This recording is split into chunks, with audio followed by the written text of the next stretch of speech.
Do you feel like reading one of your own, or we wait till later? I'll read a poem as well. Oh yeah, do. Yeah, Great. sure. I should say Skylar, who's my son, was here for a while. He's absolutely enthralled. He's actually he's gone up to bed, but he's actually listening to us in bed. Oh, Impressed by all the performances. So oh lovely. and the incredibly funny jokes from Dean. So I thought I'd read a poem which has Nessa in it. This one makes me cry. Well, we've been talking about, you know, saying nice things about nature, and obviously one thing about Nessa is she does she gets in under your skin and she teaches you to see nature in different ways, including, you know, elements of nature that might not seem at first sight beautiful. So one example of that would be bugs and beetles and creepy crawlies. So this is a poem about stink bugs.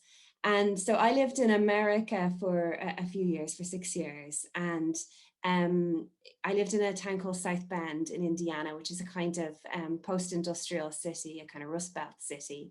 I don't know if you've seen the photographs of Detroit with the kind of the wilderness sort of taking the houses back. And South Bend was kind of on the verge of that. So there was always kind of nature sort of at the edge of the house, like threatening to come in. And these weird bugs kind of turning up in the bathroom. So anyway, this is stink. They think you came first from Japan in packing crates, hoping for mulberries, figs, and persimmons, for time to vibrate to one another come mating season. One signal longer and lower than any other. For good sidings and soffits to wander all winter, where you never let loose the stink of coriander. First, you tried Pennsylvania, then south to Florida and north to Maine.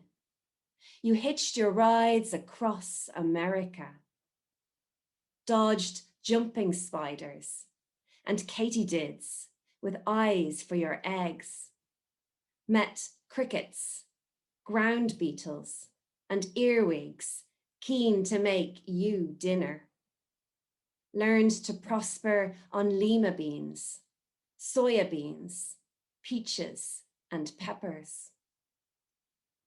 One fall, my sister came and erected a blank sheet on our deck overnight, a light behind it to gather bugs.